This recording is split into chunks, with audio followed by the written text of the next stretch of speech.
dando continuidade, né, em relação à justificativa do projeto.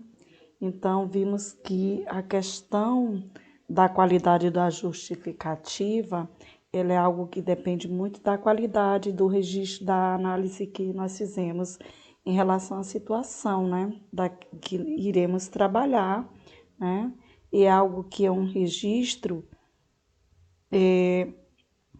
que pode trazer certa fragilidade, a capacidade e a argumentação que está relacionada à justificativa.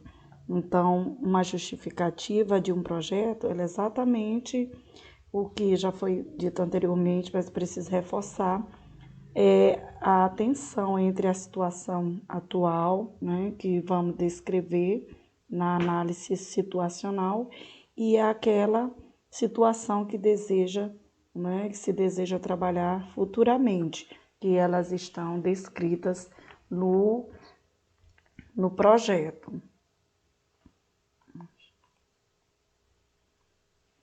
Então, só recapitulando algumas falas, mas inicialmente no projeto, a fase de iniciação do projeto, como já vimos anteriormente aqui, que temos 4 etapas básicas, que é iniciar, planejar, executar e fechar, nós temos nessas 4 etapas aspectos extremamente importantes, né?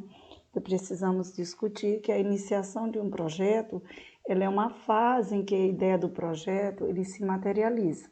E também é o momento em que o projeto ele é formalizado e o gerente daquele projeto, ou o projetista, o gerente do projeto, ele está definindo tudo o que ele precisa trabalhar, né? Sobre a questão do planejamento, ele é uma fase em que todas as atividades e estratégias da execução do projeto ela é definida. E a questão da elaboração do plano do projeto é algo que precisa ter uma execução, e nesta execução a fase é uma fase em que todas as atividades planejadas elas pretendem ser bem executadas, né? E por fim nós temos a etapa que tratamos por encerramento, que é a fase em que é a fase de formalização de fim do projeto, né? Mas quando se trata de formalização de projetos, algo que também é muito importante discutirmos aqui, abrir um parêntese, é a questão do plano de ação e orçamento de um projeto, né? O plano de ação, o plano de trabalho, o plano de ação e atividades, ele é algo que nós podemos considerar como os passos que vão ser dados para alcançar os objetivos do nosso projeto. E cada objetivo desse em específico, ele deve ter um conjunto de ações, né? E para essas ações podem haver algumas perguntas, né, que podem estar nos ajudando, como, por exemplo, como é que chegaremos a um resultado específico que é esperado, o que é preciso ser feito, né, onde cada ação irá ocorrerá, né, eu preciso saber onde é que cada ação que eu planejei, ela vai ocorrer, de que forma, dentro de cada ação, ela pode variar as atividades, né, que devem ser cumpridas, elas estão descritas de forma clara, é algo que eu também preciso estar me questionando.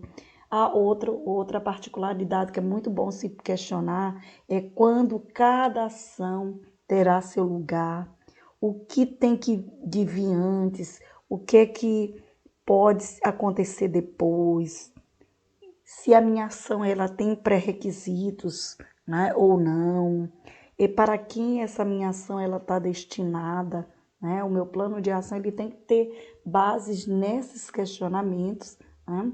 Por exemplo, para quem ela é definida em forma de ação e quem deve ser envolvido nessa ação, quantas pessoas participarão em cada atividade que eu elaborei. Eu preciso ler é especialmente necessário se ler, né, e saber sobre os orçamentos de custo do meu projeto. É importante também, aqui no plano de ação e orçamento, né, do meu projeto, eu descrever o que será feito no trabalho, né, dimensionar o tamanho ou a abrangência de cada ação, né, como essas ações elas acontecerão, as atividades, o número de pessoas que vão estar envolvidas, por exemplo, se for um treinamento, se for uma reunião, se for um serviço de atendimento, se for uma parceria. Então, eu preciso delimitar ali esse quadro de pessoas dentro do meu planejamento que eu vou trabalhar. Eu preciso também estabelecer um cronograma de atividades, né? Que nesse cronograma eu vou fazer a distribuição das atividades no tempo ao longo do projeto, né? Eu preciso ter previsões, margem de erros para mais ou para menos, né? Tem que ter, porque também me trarão fontes estatísticas, dados estatísticos depois em relação ao meu projeto. E os cronogramas também, eles algo que eles têm que ser feitos com muita seriedade, né?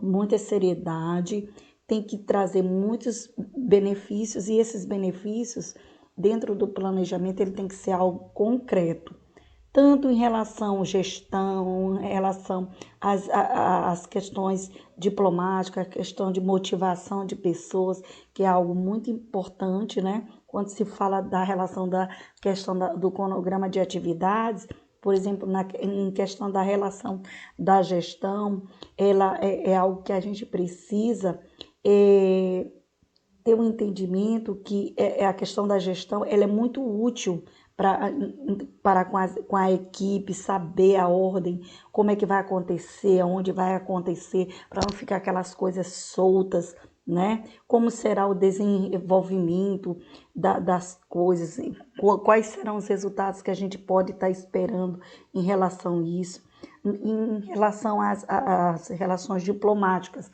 E eu falo aqui porque quando a gente está desenvolvendo projetos, são alguns aspectos que muitos teóricos, a gente nem ouve para falar, né? Mas é muito importante, né, nas questões de relações diplomáticas, é muito importante que as atividades elas sejam coordenadas com doadores, relatórios parciais, visitas técnicas, ter eventos de comemoração, e nesses eventos de comemoração que sejam previstos, né? Pois aí, dessa forma iremos ter um controle maior das ansiedades, das questões em relação ao que vamos fazer, né? De que forma podemos nos preparar adequadamente para aquele acontecimento, para aquele momento de execução do projeto.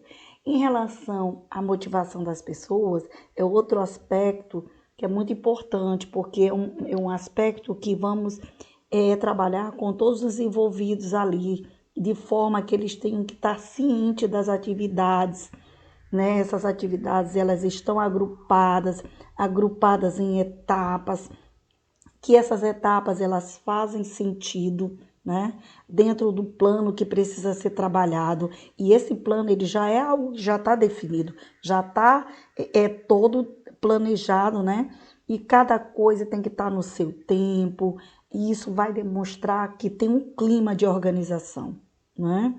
Tem um clima de cooperação, de organização, passa uma certa confiança, né? No decorrer da execução do teu projeto. Né? E algo que também é importante se discutir aqui é a questão do orçamento, porque o orçamento não se faz projeto sem recurso financeiro, né? Não existe isso. Então, quando se trabalha a questão do orçamento, é algo que tem essa questão do planejamento financeiro do projeto, ele é algo que já vem expressamente nos dizendo. Tem que ter dinheiro, né, para o desenvolvimento das atividades. Então, o orçamento, ele inclui os recursos, os seus respectivos valores como moeda, né? E todos esses recursos, inclusive, eles não são comprados com dinheiro, né? Como materiais em espécie, por exemplo, equipamentos, materiais de construção, alimentos, doações em dinheiro, né? Também tem as contribuições de quadro de associados, funcionários, voluntários, né? Já que na maioria das vezes esses recursos aqui, eles cobrem, né, as mãos de obra que são necessárias e devem constar, né, também no orçamento. Então, sabemos que o orçamento é algo que geralmente tem uma margem de erro, né? E por isso que quanto mais claro o quadro de orçamento for, melhor. Mais transparência ele ter, melhor. É porque para quem for analisar, vai ter a facilidade, né? E poderá também fazer correções, né? Fazer direcionamento de fundos, também a questão da elaboração de balanços em relação ao projeto, que são balanços anuais, né? Quando se trata de empresas, de instituições privadas. Nós precisamos também, nessas planilhas de orçamento, discriminar quanto vai custar o projeto, que recursos são necessários para realizar o projeto, né? São alguns itens básicos que precisamos trabalhar nessa questão do orçamento. Em relação aos recursos, também é algo que são os bens e serviços utilizados na realização das atividades do projeto, né? E envolve equipamentos, suprimentos, salário de equipe, benefícios trabalhistas dos funcionários, né? Às vezes envolve viagens, né? Tem projetos que envolvem viagens, consultores externos, às vezes mobília, aluguel de equipamentos, treinamentos, né? Veículos, uma série de coisas que serão utilizadas no desenvolvimento do projeto, né? Mas será que isso é importante, esses recursos? É importante avaliar esses recursos? Então, para saber se é importante, é necessário a gente implementar um projeto onde se encontre recursos, né? Também identificar as fontes possíveis de captação de dinheiro para custear o projeto. Outro aspecto importante é o ponto de partida, e que seja um ponto de partida real, né? E que tenha um fim de analisar, né, a questão econômica do projeto, porque senão a gente bota tudo por água abaixo, porque os custos diretos, eles são os custos dos recursos que estão relacionados à atividade do projeto, né? E a gente sabe que é algo indispensável e exclusivos para a realização dos trabalhos que a gente vai fazer. Já em relação aos custos indiretos, eles são custos que são compartilhados, né, nas atividades do projeto, na organização, por exemplo, no salário do diretor da instituição, né, no aluguel, em relação a vídeo, telefone e outra coisa, que muitas das vezes o custo que se tem, o valor, o recurso financeiro que tem, nem dá para isso, né? Então, mas é importante a gente destacar 3 categorias de custo, né, que são chamadas de rúbricas orçamentárias, que são os recursos humanos, os investimentos e as despesas operacionais, que os recursos humanos e o pessoal permanente, treinamento e capacitação, e as consultorias, né, que os pessoais, o pessoal permanente, que são as pessoas que estão comprometidas, elas são as que vão se comprometer com o projeto até o final, o treinamento